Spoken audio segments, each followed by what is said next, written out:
एक होता है बिष्टि भंडारा, एक पर्ची भंडारा और एक समष्टि भंडारा।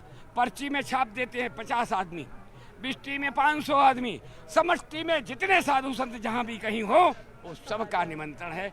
ना कोई वहाँ पर्ची है ना कुछ है, वहाँ समष्टि भंडारा। भूखे भजन नहीं होए गोपाला और याले वो अपनी कंठी माला। ભવનાથમાં ચાલી રહેલા મહાશિવરાત્રિના મેળામાં સાધુ સંતો અને ભક્તોનો જમાવડો થયો છે. ભજન, ભોજન અને ભક્તિનો ત્રિવેણી સંગમ જોવા મળી રહ્યો છે. અહીં વિવિધ અન્ન ક્ષેત્ર ધમધમી રહ્યા છે. મેળામાં આવતા સાધુ સંતો તથા શ્રદ્ધાળુ અહીં વિનામૂલ્યે ભોજન પ્રસાદી ગ્રહણ કરે છે. દ્રશ્યમાં જોઈ શકાય છે કે અહીં ચારે તરફ અન્ન ક્ષેત્રમાં ભક્તો પ્રસાદીનો સ્વાદ માણી રહ્યા છે. પંગતમાં બેસી શ્રદ્ધાળુઓ શાંતિથી ભોજન ગ્રહણ કરી શકે તે પ્રકારની વ્યવસ્થા કરાઈ છે. શનિવારથી જ અહીં અન્ન ક્ષેત્ર ધમધમી રહ્યા છે. હજુ પણ શનિવાર સુધી અહીં સૌ કોઈ વિનામૂલ્યે ભોજન કરી શકશે. કહેવાય છે કે ભૂખ્યા ભજન ન થઈ શકે અને એટલા માટે જ અહીં ભજન માટે આવતા સાધુ સંતો અને ભક્તોની જઠરાગ્નિ ઠારવામાં આવી રહી છે. સાથે શાસ્ત્રોમાં સૌથી મોટું જો દાન કોઈ હોય તો તે છે અન્નદાન. એટલા માટે અહીં સત્તાધારના આપા ગીગાના ઓટલા સહિતના ધાર્મિક સ્થળો અને સંસ્થાઓ તરફથી અન્ન ક્ષેત્રો શરૂ કરાયા છે. મહાશિવરાત્રિના ઇતિહાસમાં પહેલીવાર અહીં સમષ્ટિ ભંડારો પણ યોજાયો, જેમાં તમામ અખાડાના સાધુ સંતોએ સાથે બેસી એક જ પંગતમાં ભોજન પ્રસાદ ગ્રહણ કર્યો. सभी लोग महात्मा आए, सभी जति सती और सभी प्रजा को महाप्रसाद मिले, उसके लिए का हमारा प्रयत्न रहता है. आज गिरनार भवनाथ क्षेत्र के अंदर पहली बार, सबसे पहली बार श्री आपा गीगा ओटला का सौभाग्य है कि आज इधर समष्टि होती है. हर साल साधु संतों का भोजन होता ही है, लेकिन समष्टि ये प्रथम बार हो रही है. समष्टि का मतलब होता है श्री पंचदश नाम जूना अखाड़ा, आह्वाहन अखाड़ा और अग्नि अखाड़ा. तीनों अखाड़ा एक साथ में बैठ के उसके अधिकारी, उसके पदाधिकारी और उसके सब साधु संत, रमता पंच सब इधर आके एक साथ में भोजन करते हैं. समष्टि जहाँ जहाँ कुंभ चलता है उधर समष्टि होती रहती है. समष्टि गिरनार भवनाथ क्षेत्र के अंदर पहली बार हो रही है. तो सब मिलजुल के साथ में एक साथ में बैठ के पूज्य प्रेमगिरी जी, हरिगिरी जी, पंचधाम, दूसरा अखाड़ा, आह्वान, अग्नि, सभी अखाड़े के पदाधिकारी भी इधर आज मौजूद रहेंगे. तो सभी का भोजन प्रसाद होता है और उसका नियमानुसार उन लोगों को भेंट पूजाएं होती है. ये समष्टि का मतलब होता है. हमारे यहाँ छेला 5 दिन से, लास्ट 5 दिन से भोजन महाप्रसाद चालू हो गया है. शनिवार से इधर हो गया चालू और अगले शनिवार शिवरात्रि के बाद में एक दिन भी ये चालू रहता है. ज्यादा से ज्यादा लोगों को महाप्रसाद मिले, यही ओटला की बात होती है. हमारे बीच में जो हमारे सामने खड़े हैं, एक सत्ताधार की, जिसको हम लोग अखाड़ों में कहते हैं शाखा, एक हमारी शाखा सत्ताधार की जो गीगा बापाना अटला चोटीला, जिसके संस्थापक हमारे बीच में खड़े हुए नरेंद्र भाई जी, और वो आज जूना अखाड़े के महामंडलेश्वर पर अभिषिक्त हैं.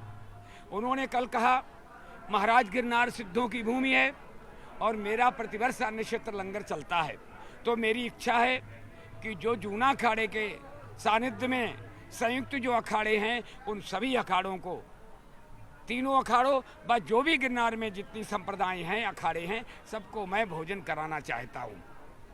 क्यों कराना चाहता हूँ कि जब लंगर प्रसाद चालू हो तो पहले संतों के माध्यम द्वारा हो, तो उसमें क्या होता है, भरपूर रहता है. भंडार भरपूर, काल कंटक दूर जब संत महात्मा भोजन करते हैं. और ऐसी गिरनार की तपोभूमि में तो बापू ने कल संकल्प लिया और आज जो है उस संकल्प को पूरा करके दिखा दिया. तो आज गिरनार की भूमि में भक्ति के साथ भोजन, कहते हमारे गुरु लोग पहले कह गए, भूखे भजन नहीं होए गोपाला और याले वो अपनी कंठी माला. शरीर की रक्षा के लिए अन्न सबसे बड़ा दान है.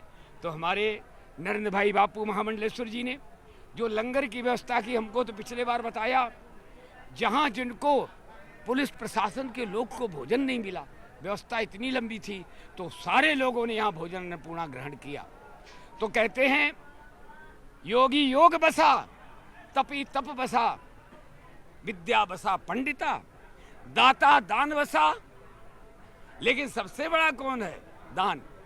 दाता दान बसा, नप राज्य बसा, अन्नेषु दानम प्राणम गता। अन्न जो है प्राण है, तो अन्न से बड़ा कोई दान है नहीं। जीवन में अगर कोई सबसे बड़ा दान है, दान में तो अनेक दान होते हैं, वस्त्र दान, द्रव्य दान, लेकिन सब में अगर देखा जाए तो अन्न दान से बड़ा कोई चीज नहीं, जो हमारी आत्मा को संतुष्ट करता है और प्राणों की रक्षा करता। तो बापू ने जो यहाँ जो परंपरा से युवराज बापू के शिष्य, अगर कोई एक शिष्य वहाँ गद्दी के अलावा कोई बनाया है, सत्ताधार की गद्दी से अलावा कोई शिष्य बनाया है युवराज बापू ने, तो हमारे बीच में खड़े हुए नरेंद्र बापू जी। बाकी और उन्होंने अपने जीवन में कोई शिष्य नहीं बनाया, क्यों? गद्दी से परंपरा। लेकिन गद्दी से हटके अगर कोई शिष्य बनाया तो हमारे नरेंद्र बापू को बनाया, और उन्होंने भी उनकी आज्ञा का, उनका वचन का, उनकी मर्यादा का पालन करते हुए सत्ताधार की एक शाखा चोटीला गीगा बापा ने अटला बना के दिखा दिया है कि हम गुरु के कैसे सेवक, कैसे लाल हैं।